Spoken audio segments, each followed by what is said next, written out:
All right, welcome everyone. Thanks for coming by. It's Chris Petri. Thanks for joining along here. We're going to actually do this beautiful ship painting here, and we're going to have some figures and some interesting details, some lights, some darks. We're going to use the glazing technique. We're going to have a lot of fun kind of creating this whole beautiful feel of the flow of a ship along the coastal area up on top of a hill.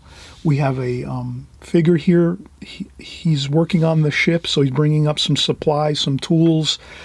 We're having some light bouncing off the mast and off the top of the cabin of the boat.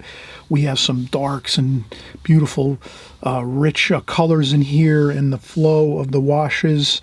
Everything is working in our favor here. I hope you'll join along.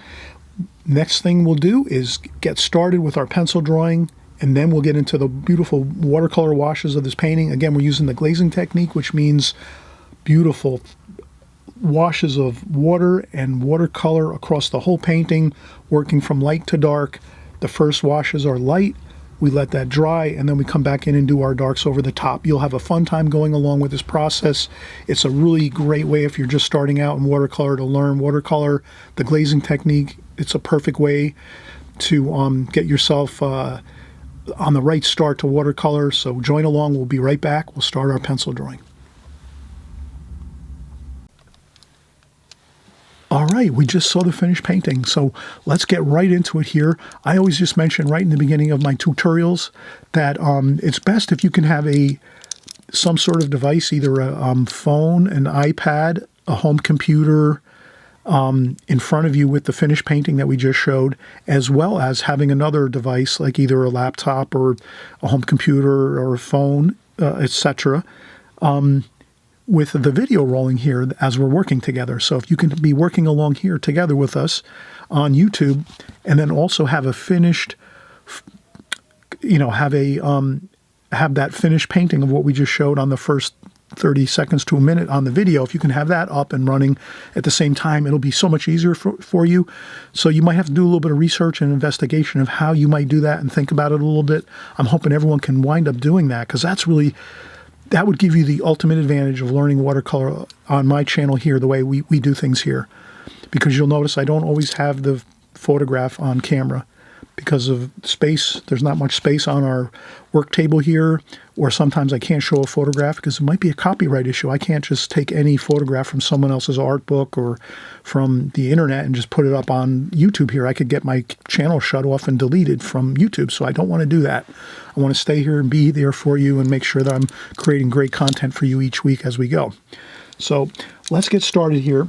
And again, I'm hoping you'll somehow have the finished painting in front of you as well as working along with me. And so I forgot to mention just the brushes. We're going to use the standard Extreme Beginner brush set, which is the Princeton Art and Brush Company.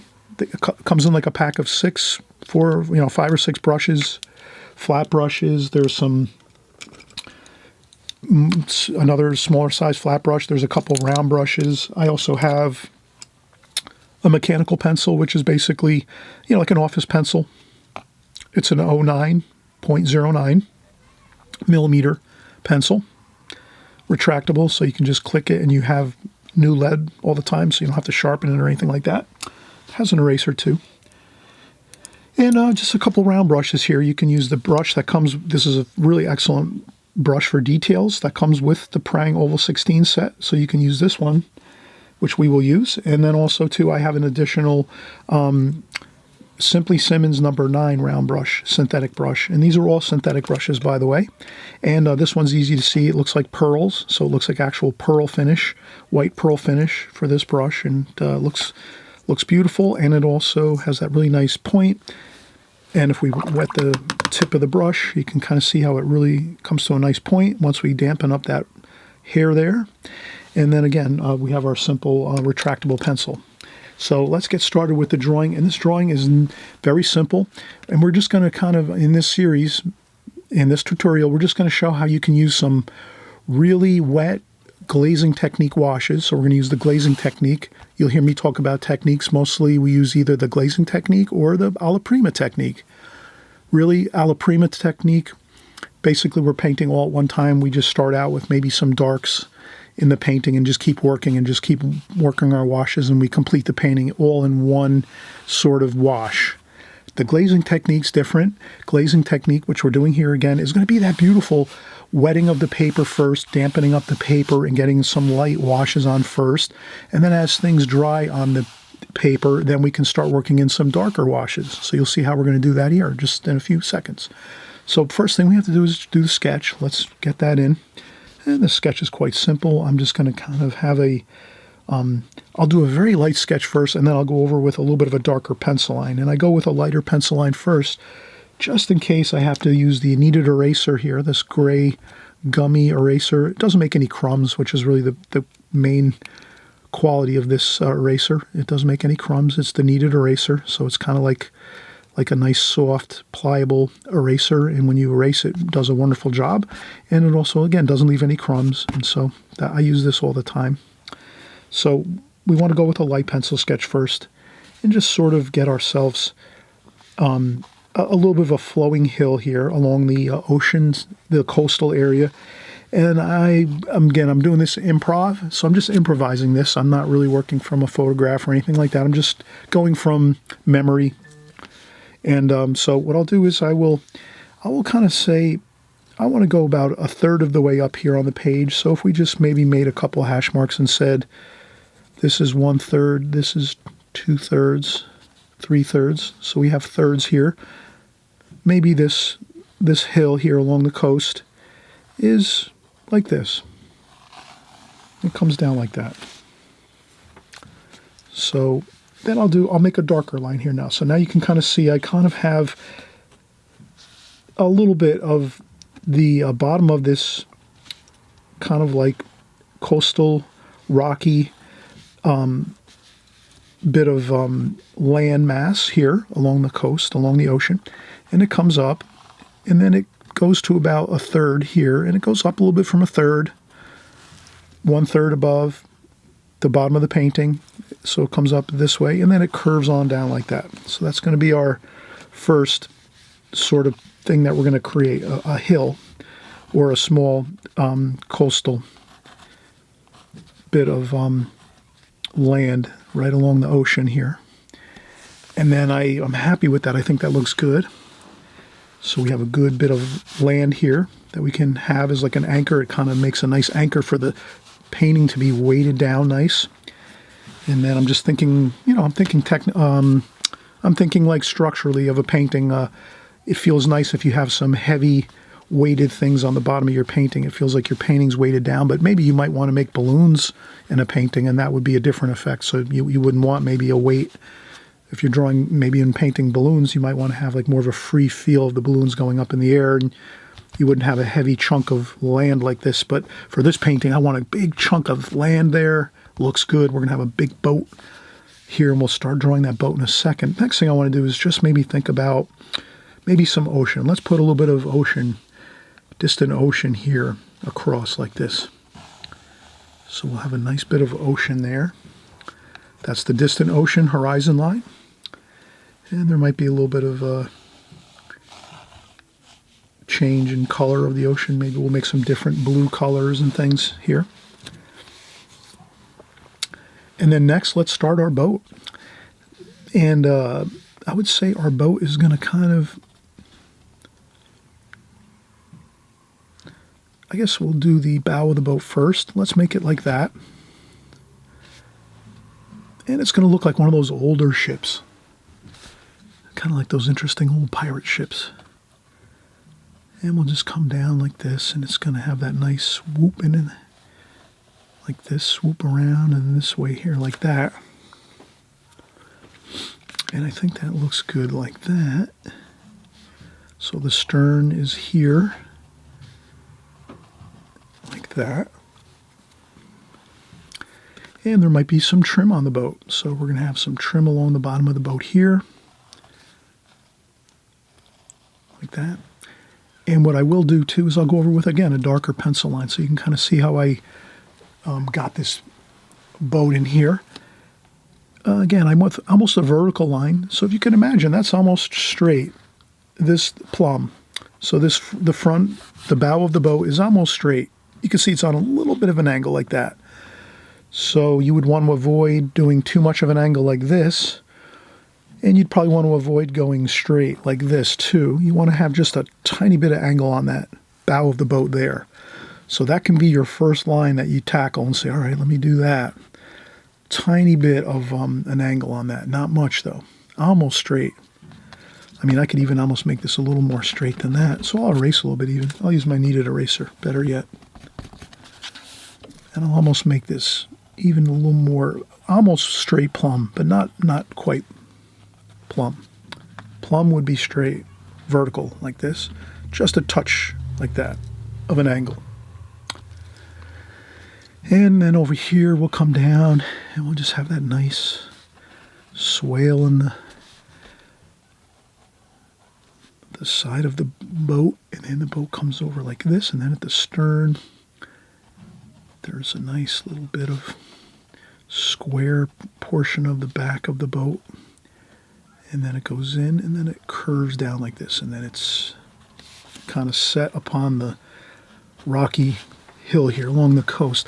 And then there might be some rocks here and some different things like that. So I'm going to make some rocks here like that. A couple small rocks, a little bit larger. Maybe there's a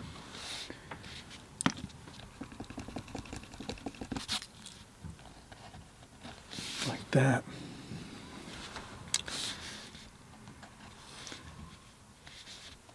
Okay, and then up here we might have another rock here, like so. And maybe we'll have a little bit of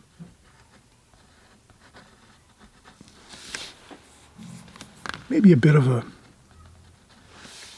little bit of tree growth here. So maybe we're right near the land, so there's maybe a little bit of like a tree or some branches here, a little trunk of a tree. There's something a little bit there. And then let's kind of talk, let's do the cabin of the boat now. So the cabin of the boat is, I would say if we're looking at the boat here, usually the cabin is pretty much forward in the boat. It's not quite center, it's usually a little forward of the center of the boat, the cabin. So let's make the cabin kind of like here. We'll start the cabin like that, the front of the cabin, about there. That looks pretty good. It might have to go a little bit further back. I might have went a little bit too forward. Not a problem. We just do a quick little bit of an erasing there. That might be better like that.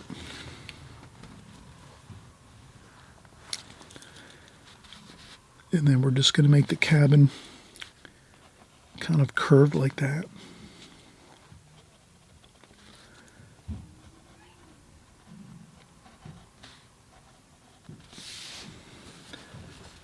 And then as I look at it, I notice it's too high in the back here. It needs to be lower. So I need to curve this down like this. That's better. That looks better yet. And then I think toward about, I'm thinking usually the mast is about there. And then here you can use a ruler if you want. I might use a ruler. I'm looking around here for a ruler.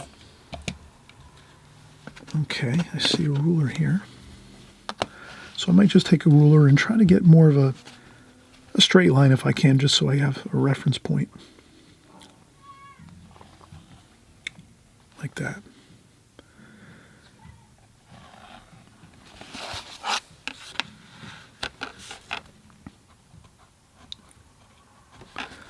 And there might be a little vent on the top of the cabin roof. There's some windows.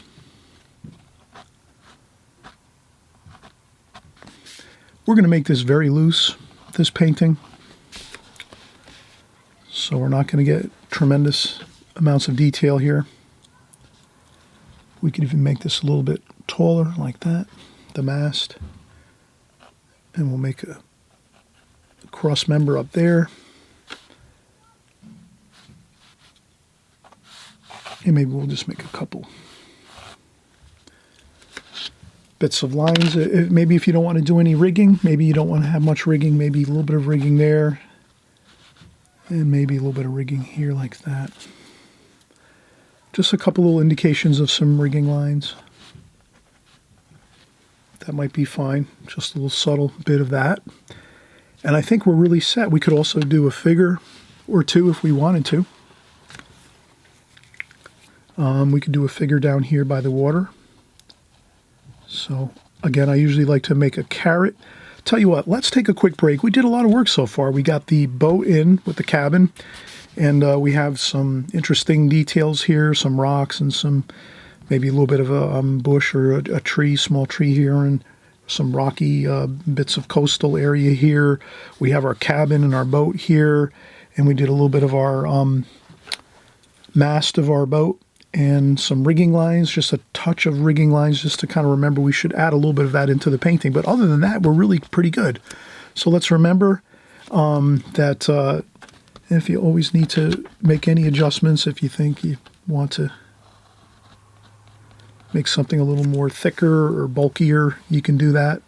But I think everything looks pretty good so far. So I hope you'll take a quick break if you can, because I think once we draw, we do a lot of drawing here on my channel. So I think when you're doing a drawing like this, it probably is better if you can kind of try to maybe take a break after you're done with your drawing, and then we'll go in and start our painting, because it's like that's the whole next thing where we're shifting gears. Let's say if you're in a car, we're like shifting gears now. We're going to shift gears and start painting, and that's quite a bit different than the drawing. So the drawing is more, we're having a little more tighter focus, and we're working a little more carefully with our pencil and lines and carefully looking at what we're doing here. Then when we get into our painting, that's more like down or upshifting and getting into a higher gear where we're starting to move with some quick, we're going to get a little quicker, and it's going to be a little more fun and flow a little more smoothly. Painting process is a little more, freer and looser and more fun than our drawing portion. So just a little bit of information I like to always throw out there that, you can feel a little more relaxed once you start doing your painting. When you're doing your drawing, yes, that's a little more technical, a little more challenging, but I hope you will do it. I hope you'll take your time, get your drawing pretty close as best as you can get it, and then don't worry too much. I wouldn't keep erasing things over and over again. If you feel it's not good, don't worry about it. Get it as close as you can, and then you just put this eraser aside. And always remember, your pencil lines and your drawing are always going to look a little bit off, and they're always going to look a little awkward looking. I always notice that about drawing in pencil and doing pencil drawings before I paint. No matter what I do, no matter what it is, boats, figures, landscape paintings, architecture, whatever it is, when I'm drawing and I'm done and I'm actually working through my pencil drawings, inevitably, it always looks like there's something angle off or this or that, or I don't find something looks the way I want it to, but I let it be, and I just work as the best that I can do, as accurately as I can get it, and I let it be, and that's it. And then we start painting, and you'll notice that when you start painting, a lot of what you thought might not look good disappears, and it just kind of goes away, and the painting takes over, and then actually it looks much better when you got that painting going. So if I could just say that one thing is, don't fuss too much over your drawings, because a lot of times, no matter how much skill you have with drawing, no matter how many hours you put into drawing, I think any artist will always be honest and tell you that when you're doing pencil drawings, they always look a little odd sometimes. They don't always look so accurate, and sometimes things get a little fuzzy and we can't tell if an angle's right or this, that, and the other. Don't let that bother you. Don't let it get you perturbed. Just get your pencil drawing again, the best you can get it. Maybe if you have to erase just a tiny bit here and there, a little bit, do that. But I wouldn't keep erasing things and doing that type of thing where we're trying to maybe make too many corrections, and get it as best you can. Again, if you have to make a couple adjustments, one or two, you might do that.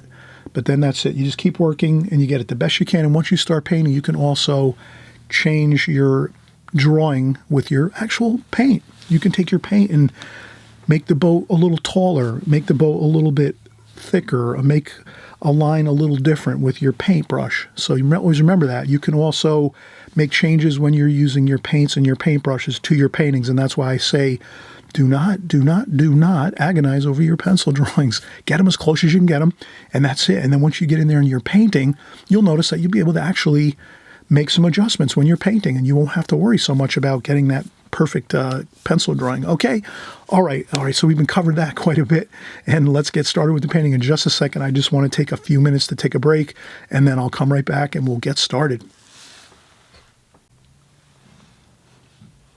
All right, so now we're just going to do one more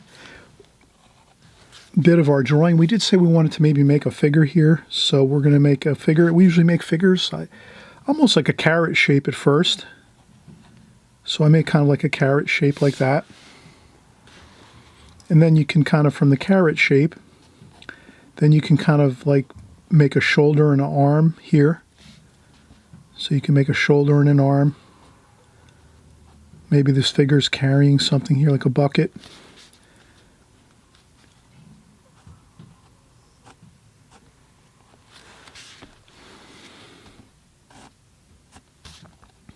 Like that. So you can make a figure in the painting. You can make the figure smaller. You can say, I don't know if I made that figure small enough or large enough. And so you can make the figure a little smaller, maybe. And I'm going to do that. I think I made the figure too tall or too large. So I'm going to make a smaller carrot with a little round top on the carrot. So I make almost like a little small round shape for the head on top, and then a carrot. And then from that point, I can do another arm or two, so you can do a couple arms or some shoulders, and get it just the way you want it, and then you're fine. So we could say that this person here might be the he works on the ship here, and maybe the ship has run aground and he has to come back to the ship and start working on it to get it back repaired. So you can have a little storyline going in your own mind as you're creating this painting. And again, now this is the part of the painting that's the fun part. I have plenty of clean water in a fresh clean water in a water container, pretty much like a collapsible water container like this. Holbein makes these. They're the collapsible water containers, so they open up and collapse. So if you want to go out and maybe paint outdoors or in the backyard or close by the house in a park, or if you want to take it on a trip on the weekend or a vacation or something, you just take your water container, dry it out, collapse it down like that, and then it's nice and compact. You can put it inside of a duffel bag or a backpack or a purse or pocketbook even for a quick bit of sketching outdoors and so forth, and watercolor painting. So I use that in the studio too as well. Since I have a number of them, I just use them right in the studio. And if I want to, I can always just use the one I have in my studio, empty out the water, and I can go on my way with my gear.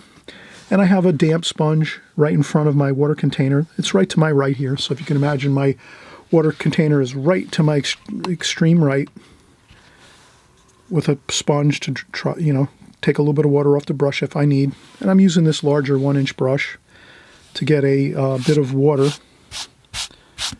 wash on the paper, clear, crystal clear water on the paper. We're going to make this lots of water on this. So let's cover the whole paper with water. And this is Arches paper. It's the orange cover. If you buy the Arches block paper, I use block paper. And essentially block paper is, I mention it often on my channel, this is the pink, which is satin paper, which is more smooth paper, but Arches makes the smooth, which is pink, or the orange, which is the rough texture, which we have here. But the block paper has the gummed a block around the edges, the whole outside edge of your paper, and all the subsequent sheets of paper below that, one sheet on top here, all those pages are all glued together. So this way when you wet your paper and the paper swells up and buckles and bends and gets all kinds of dips and valleys and hills and valleys in your paper, once you let that dry with either a blow dryer or you let it dry for a few hours, it goes back to a really beautiful, perfectly flat canvas or paper. That's the real great quality of gummed paper, is once the paper dries after you've added tons of water on top of it, it goes back to a perfectly flat watercolor paper, and that means you can go back in and do washes over the top, and you're not going to be with your brush like this with all these buckles, and you can't get your brush strokes correct because there's all kinds of crazy buckles on the paper. So don't worry about it. If you can get the gummed paper, it's so much easier. It just alleviates all the issues with painting if you're doing this style, which is the glazing technique with lots of water. So you can see here I've covered the whole paper, the whole enchilada, covered with fresh, clean water. And this is the great power and magic of watercolor. Once you start adding washes to this paper, you're going to see how beautiful it looks when you have tons of water on the paper. And it's just one great quality of watercolor. Watercolor looks great in any fashion that you paint it in, but this happens to be a beautiful one too, so that's why I do use the glazing technique often.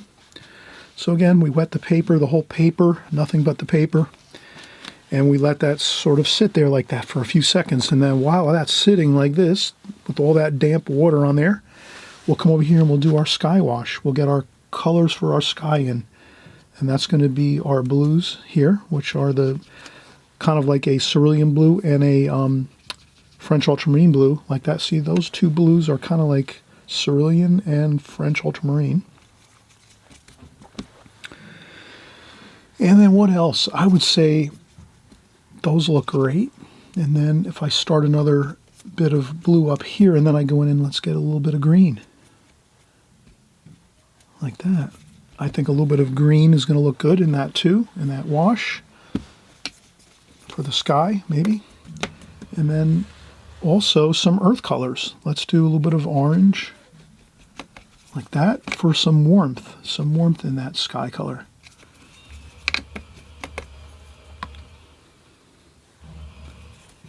There we go. So we have some warmth in the sky color, which is orange mixed with that blue and green a little bit. There we have it. I think that will look really nice too. We're coming from a point of view of let's make this some really beautiful colors in this mixture of colors that we're going to do now on top of this wet paper. And we're not going to go tremendously fancy with things. We're just going to try to get, again, those two blues, the French ultramarine blue and the cerulean type style blue. Then we start another wash up here and we add some green. Again, a little more of the greenish blue. And then we rinse off our brush, take a little bit of water off on the sponge, grab some orange, and pick up a little bit of that orange and blue and green and just mix that in. So we have like a really nice warm and cool wash for our sky wash, which we'll take and put it over the whole canvas. So let's see how that works out. Let's try it. Blue for the sky. And let's do that. Let's just have fun with this.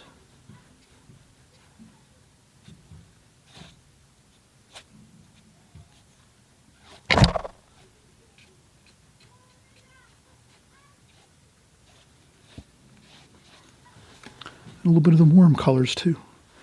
But this is where you have to kind of, we can't take forever to do this. You have to almost work kind of quickly. So you can kind of see I have all my colors lined up and planned out, ready to go.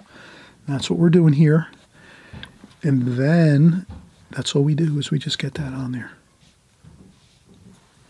And I'll leave a little bit of lighter wash over here. You can pick up a little more color like that.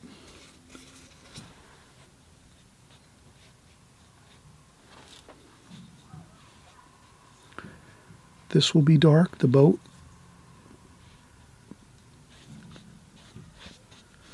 This hill's going to be dark, so we can go right over with the darker washes. You can make a little more wash there. And you can kind of see what I'm doing here. I'm kind of getting that base coat of paint in there. And if too much paint starts to flood out in any one location, you can take a little bit of tissue and kind of you can blot up a little bit. I would go with the same flow of the brush strokes. So if you want to do blot up a little bit of paint really lightly, you just take your tissue very lightly and just maybe go with the flow of the brush strokes. to remove a little bit of paint. If you've gone over the lines too much and you think you've added way too much paint to a certain area, just flow with the way the brush strokes went, like that, just to clean up a few spots that you might need a little more light.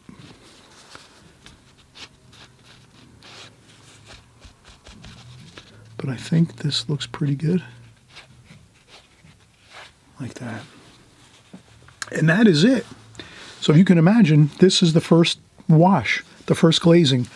Very light, beautiful colors. We didn't use a tremendous amount of colors. We did the beautiful warm and cool modulation of colors, the blues, the greens, the blues and greens with a touch of orange for a little warmth, and that is all you need. And then now what we'll do is the part that has to be really, really, you have to be strict with this.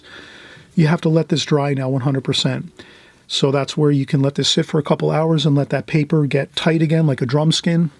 So when your paper is dry, you'll know it's like a drum skin. It's going to be completely flat and there's going to be no buckles in it.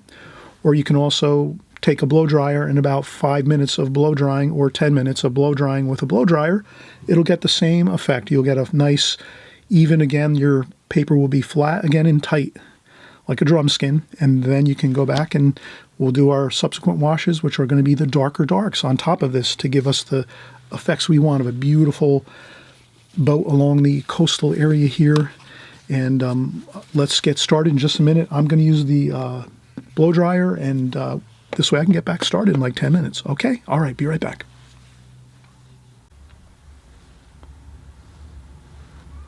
Okay, so we're going to get started with the darker washes, the darker tonal values. We call it the second glazing. The first glazing, again, was that light wash we just completed. Now we're going to shift into some other brushes. We're going to use smaller brushes now because we have, you know, the first wash, we wanted to use that 1-inch brush, that really nice synthetic 1-inch brush to get those really large, beautiful washes in the sky and in the foreground here. Once you have that on with the 1-inch brush, now when you get to your second glazing, the paper is now 100% dry. Then we'll use some of our smaller brushes. This way we can control the paint washes a little more. So I think, you know, I think these would be fine using these three. And then also we would use maybe also the prang brush that we have too as well if we want to. So we have a variety of smaller synthetic brushes. Now we're going to use round brushes. And again, the square brushes or flat brushes, again, we'll use those too. So I might, just out of discipline, I usually change my water at this point. Actually, I'm looking at it. I really don't need to. It's pretty clear still, pretty clean. And then I'll take my, I'm going to go with the 5/8 inch flat brush now, and I'll get the boat and the hill here with the darker washes. So with the darker washes, I'm going to go pretty good, strong colors. I'll introduce some brown.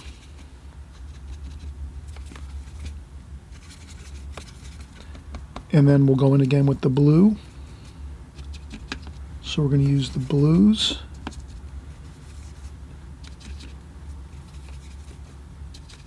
The blues again. Green too. Maybe we'll put the green up here. Maybe we'll use these greens to be our darkest with brown and blue. So that might be the darkest dark out of everything. Maybe not. Maybe the blue over here is going to be the darkest dark. But we can kind of see we have a really nice selection. We can even add just a touch of that black to the green up here. That might be the perfect combination of black, maybe even some orange too. And some black, some orange, and then the blues.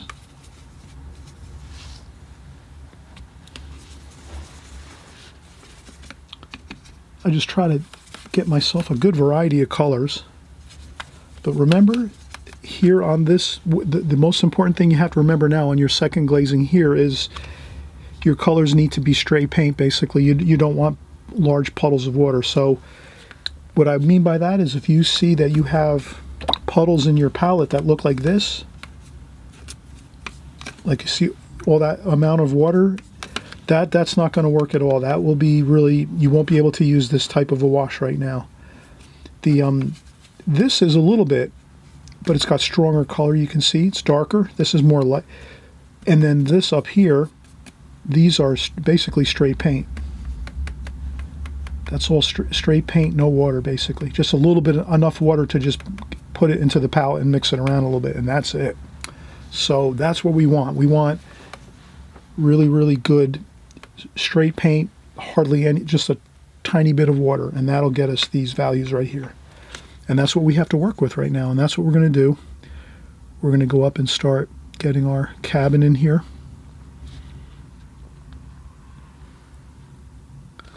Like that with the square brush. You can make some really nice fine lines with a square brush.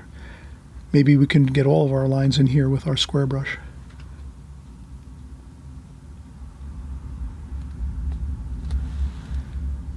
And then maybe there's some darker washes up here, and you can kind of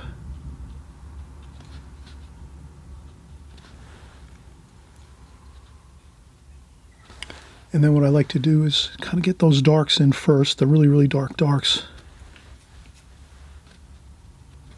You can mix in some browns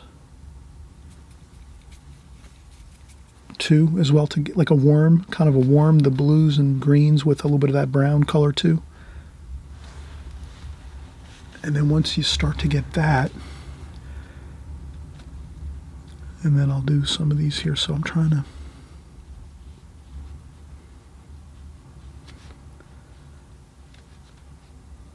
sort of trying to get a feel of shadows here. That's kind of like a cast shadow of the boat this way. Then I rinse off my brush.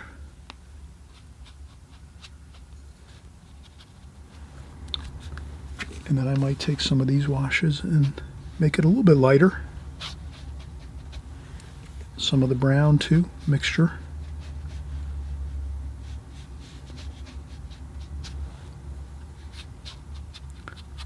And then I think a little bit of orange here. Try to make it warm and cool.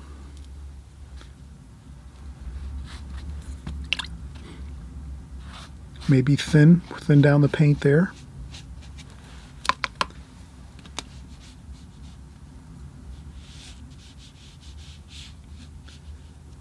So it's up to you.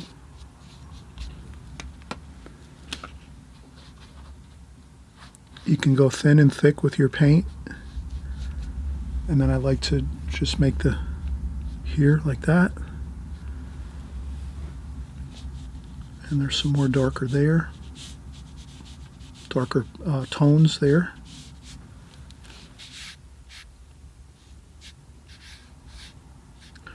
I'm trying to make some lines with the flow. And then I might even take my round brush here. So I'll take my round brush now. That's my Simply Simmons. I'll set my flat brush aside, and I'll just maybe get more of those really, really dark darks for the rocks here.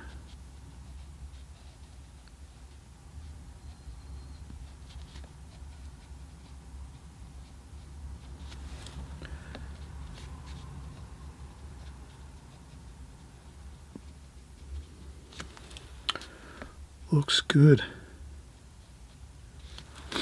And then also too, there tends to be a dark here.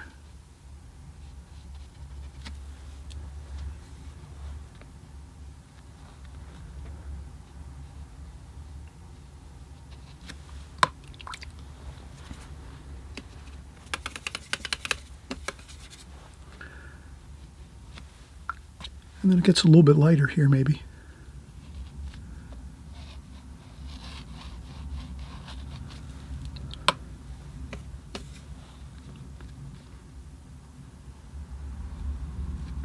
And you can kind of see how that's like a little bit of a middle tone. It's not quite as dark as the other darks we've been using. Here and here and here in the rocks and here down here. This, we went a little bit lighter through here, which is just a little more water. So if you can just remember, your water controls how light or dark your wash is. If you want a nice, really, really dark tone, you probably don't want to use much water whatsoever. If you want a lighter middle tone like this and like this, you're adding a fair amount of water. And if you want a really light, beautiful light wash like this for the sky, you're using a lot of water. And that's really kind of the controlling agent of watercolors. The water sort of determines what the wash is going to look like, how dark and light it's going to be. So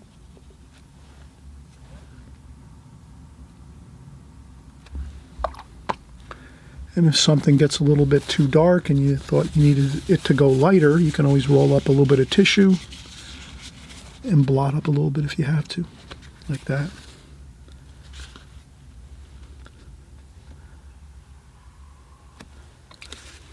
And if you want to have a little bit of light bouncing off the bottom of the cabin here, you can leave a little bit of white paper there. Why not?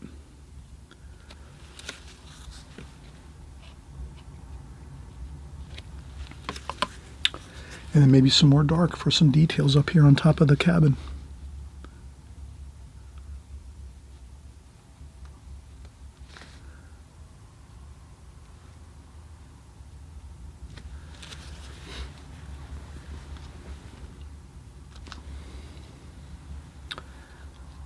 And then maybe we'll have some trim on the boat, which is going to kind of go like this and swoop that way.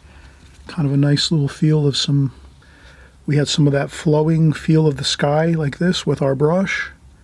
So if we can add more of that same flow with our brush, doing some details, that's going to kind of tie right in and make a nice, really nice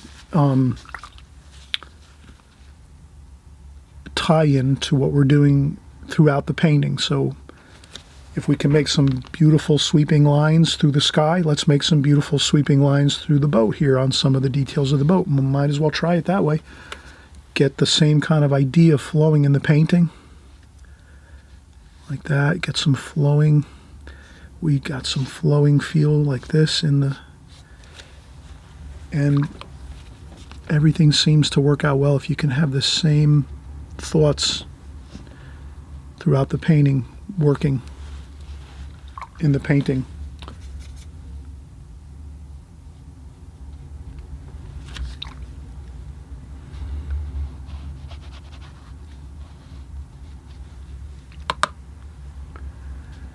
And I tried to lighten up the bottom of the boat here to kind of like keep it a little bit kind of flowing smoothly into the ground here. I think that looks pretty good. All right, so now we just have two things left, I think, and we'll be completed. I think everything looks good. I like to always, too, add a little bit of splashing just for that kind of feel of rocks, pebbles and things like that. And you can always blot them up if they don't look so great. No problem. Or here and there, you might blot up a few of them. But it's always good to have a little bit of texture going on in your painting, so that's why I do that. Maybe a little more water in some of the sections here, like that. Just another way you can add some more texture to things.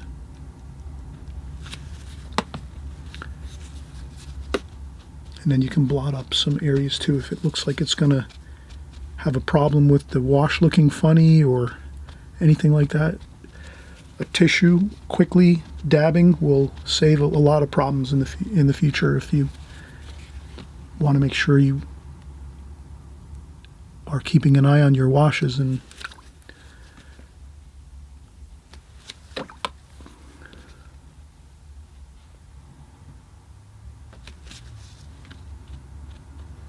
there we go.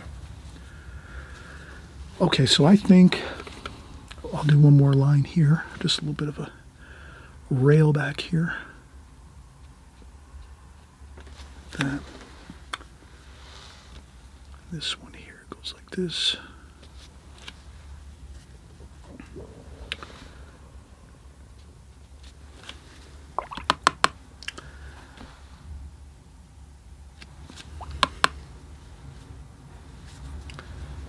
And then maybe too, we can do a little bit of details here.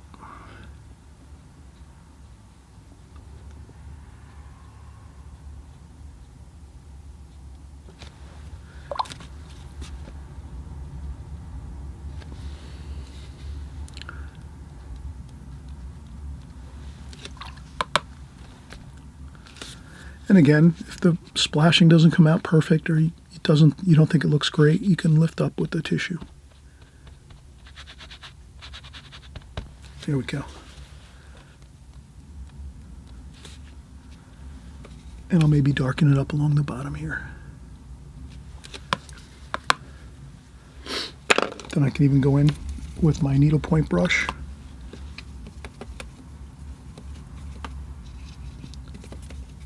Blue and brown to get a nice dark. Blue and brown. Maybe a little touch of black.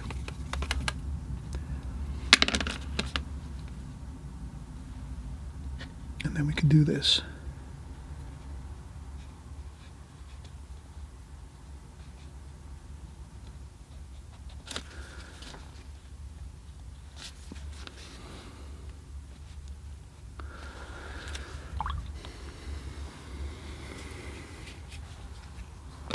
We could even make some of this a bit of a rock.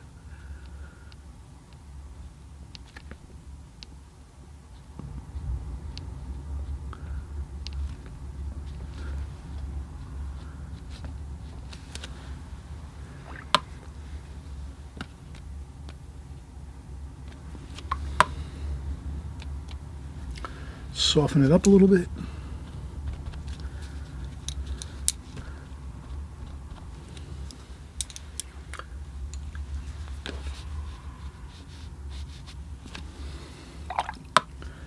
And now I will leave that alone, let that set up and dry, and then we'll come back, we'll do the mast, a little bit of rigging lines, maybe just a few of those, and then we'll do our figure here in a little bit of wash too where the ocean is. I think that's important too, to get a little bit of a dark across the ocean horizon line there.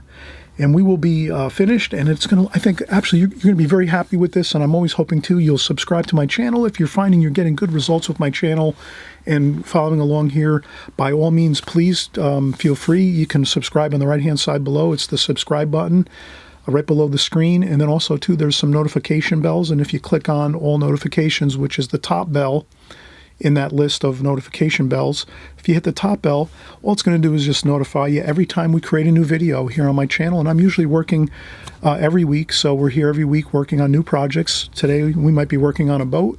The next video we might be working on some beautiful flower painting in watercolor. We might work on a building or a city scene next in a couple weeks from now. So we're always changing our subject matter on my channel so that you're always getting some different kind of subject matter to work on, to expand your knowledge, to expand your experience and your techniques and your repertoire, so that you can always focus in on your favorite types of subject matter and your favorite types of paintings.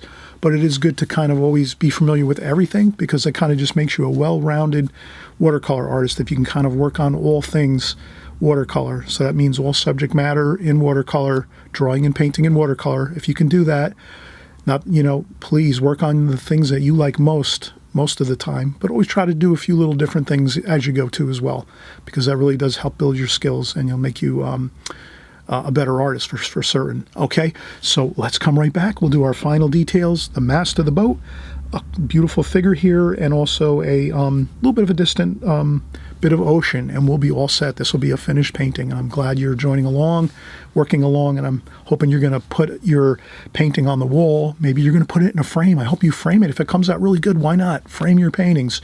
Put a mat on it, put it in a frame, sign it, put it on the wall, put it in a competition if you have local competitions going on where you live, watercolor clubs, associations, night. Sometimes there's great evening courses that go on. You can go out and investigate some evening courses. You get out and meet up with some other fellow artists, some other watercolor artists, share your artwork with them. Maybe there's some competitions or galleries going on you can put your paintings into. Try to really get into your watercolor to the fullest, and I think you'll be much happier. Okay, so let's come right back. All right, so we're going to start finishing up now. I'm going to zoom in just a little more here. And I think we're going to get the back here, a little more shadow there. And again, you can always add a little bit of shadowing and then lift up a little bit.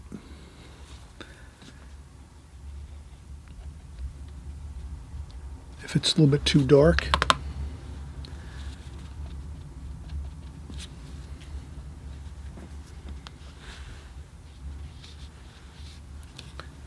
Maybe a little bit of darks, brown, blue, blue, and more blue. And again, I'm not really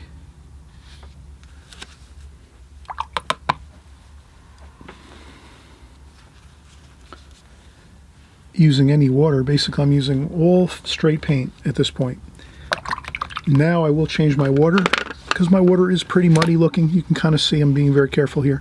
But this water is looking a little muddy looking.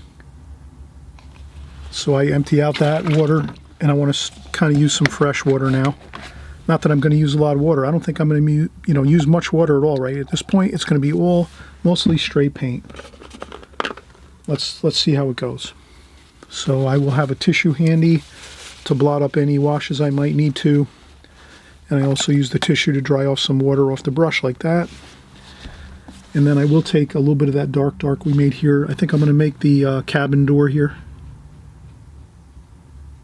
Just try to make something that kind of resembles the door of the cabin. There.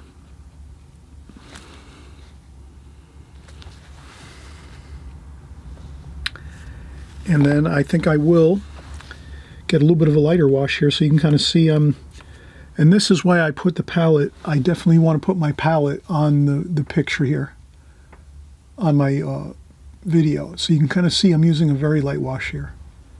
But there's not too much water in it. It's just not much paint either. So it's kind of just like a little bit of a damp wash, but very little paint. It's more like a very light wash. And I just want to sort of get my mast painted in here. And that's a very light wash, very light tonal value. And I just go a little bit at a time. So I'm going to keep my hand resting on the paper to get this very fine line of the mast. Like that. And I maybe paint about an inch at a time. And I also notice that I have the pencil line on there. So that pencil line is my guide. That's what I use to follow my brush stroke, is with that pencil line, and that's fine.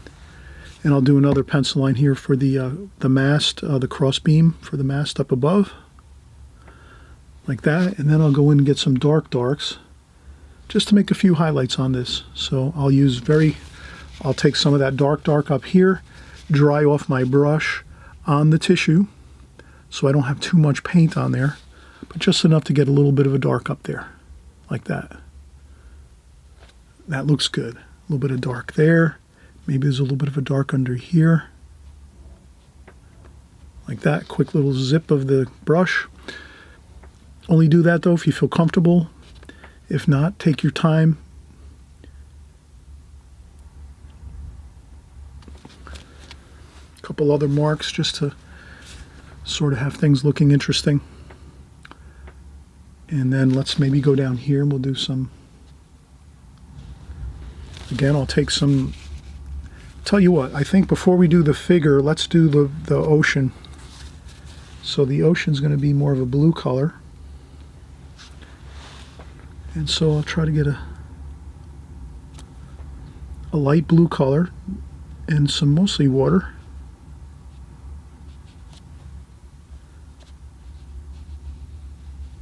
And I'll try to get that little really beautiful blue going across there. I'll paint around the figure like that. And then we could even, maybe I'll go darker up top here where the water is, the edge of the water, the horizon line of the water. A little bit darker up there, which means we can get a little more dark up there. And you can even infuse the top of that horizon line of the ocean with a little bit of a dark here and there, not everywhere. Like that.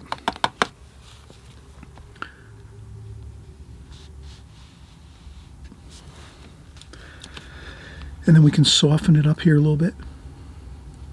Just a damp brush, no water, no paint, just damp brush. Check off some water.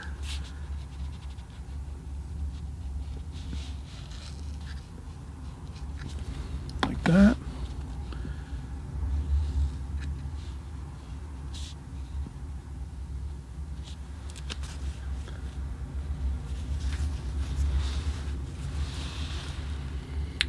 Okay, that looks good.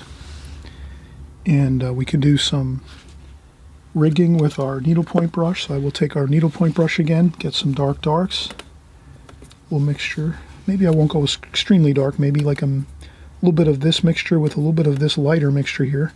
A little bit of this too. Dry it off. Dry off that on a paper towel or tissue. And let's just see how it looks if we make a couple rigging lines here. And I'm just going to kind of practice a few runs like this with my hand.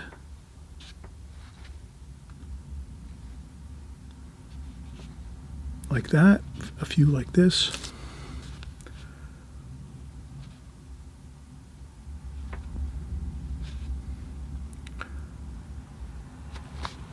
And that is pretty good. And if you find that they don't come out great, not a problem. You can always take a little bit of water, fresh, clean water.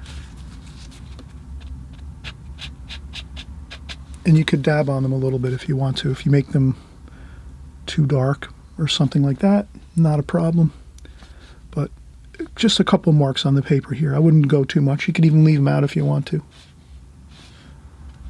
Like that, a few like this. And that looks pretty good. You can blot up a few bits of marks if you want.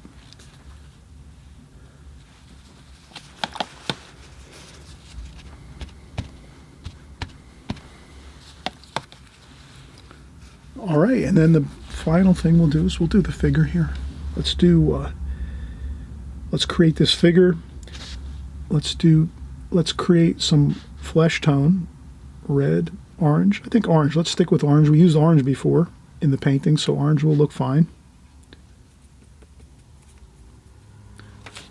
And then I'll dry off the brush with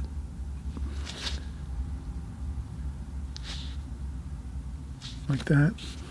Even a little bit of red. I think I saw some orangey red in there. Actually, let me go over here. Some orangey red is going to work because I can kind of see there's some orangey red over here. So that kind of somehow got into the painting. I think I might have had some leftover paint in the painting and it got some orange red in there. That's fine. That actually works out perfect for us. So sometimes those little things that happen along the way actually work to our advantage. So I'm going to take some of that orangey red and put that in here for the arms of our figure in the head, the face of the figure. Sort of an orangey red color.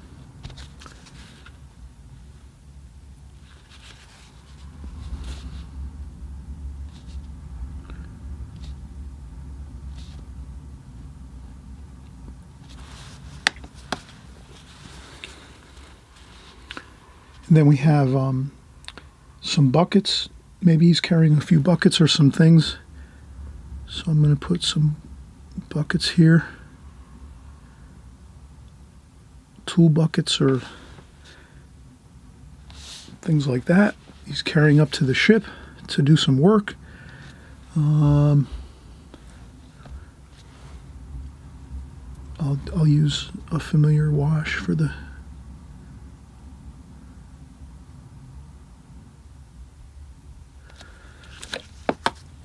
like that, and then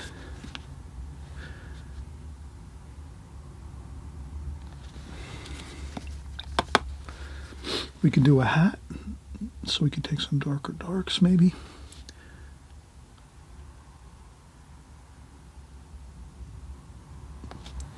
Okay, we have a hat there, so we have a hat, shirt, pants, a little bit of bucket there, and some tools.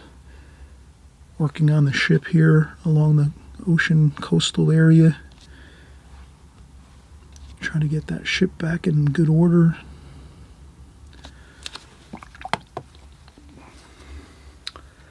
Then we can also, just for a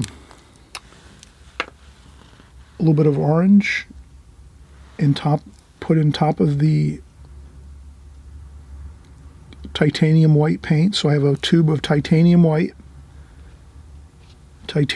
paint, touch of orange in the top of the tube of paint, and then what I do is I take my needlepoint brush and I do a few highlights, just a few,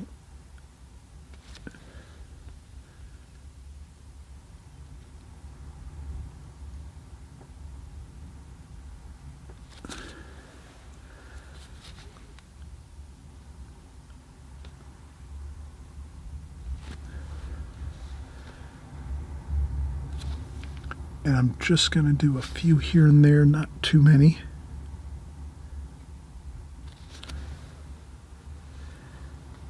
Put one on top here, top of the hat, top of the shoulders.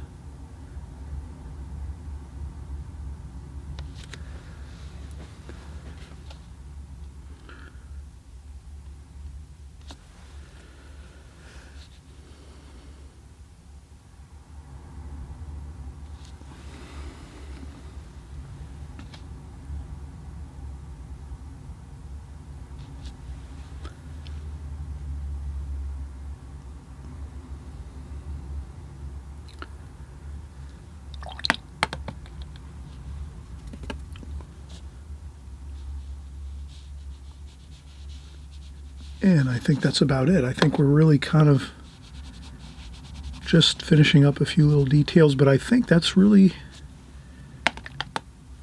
pretty good. We could take a little bit of sand, orange color here, just to smooth in some sand color.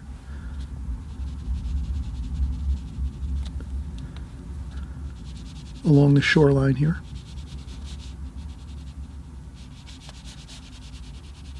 And I just smooth it in.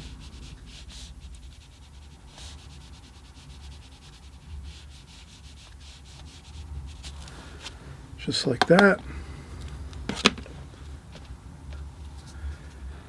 All right, I hope we had a fun time. This is really great to work with everyone.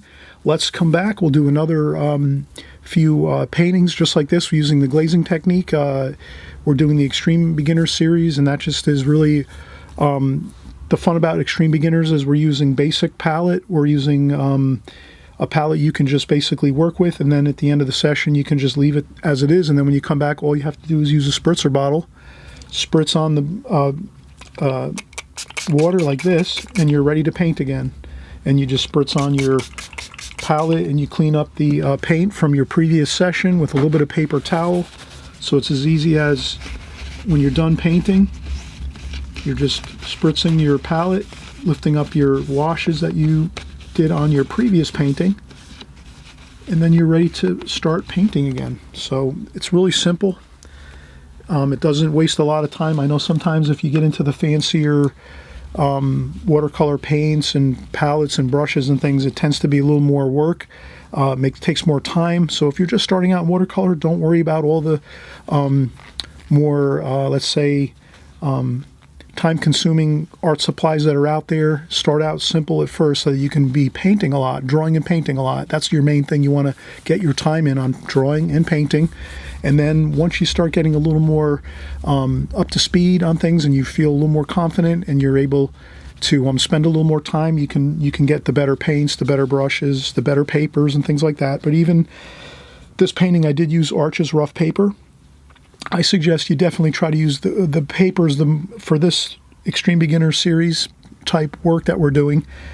Your paper is your best thing you want to invest in. So these brushes are perfect. These are Princeton Art and Brush Company brushes, synthetic. These are perfect. You don't need much more fancier brushes than that or high quality than that.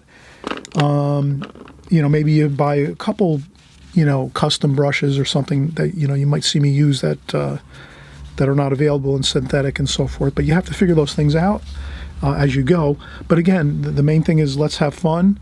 Let's kind of be able to work real simple. So again, this palette is perfect. Your Prang Oval 16. You can just open it up, spritz the paints, and you're ready to go. And that's it. And then your paper, of course, if you can use some better paper, Arches paper, Fabriano paper, that's going to take your watercolors a long way because your painting is going to look so much better with better paper.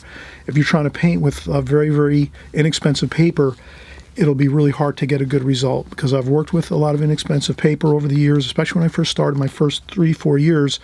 I was using very inexpensive paper, and that really kind of caused me to think that I couldn't paint as well as I could. And then once I started using better papers, then I realized, wow, the papers are a tremendous help to making your watercolors look better. That's all I can say is if you want to spend a little extra money, if you can afford it, paper is the way to go. You could get the better paper. The brushes and the paints and things like that, that is not as important. The paper is really critical. You need good paper to get a good result. But when you're first starting out, if it's your first week or two, don't worry about it. But if you're kind of getting up to speed and you're about 6 months into it or a year into it now, and you're really getting a good result, yeah, stick with the good papers.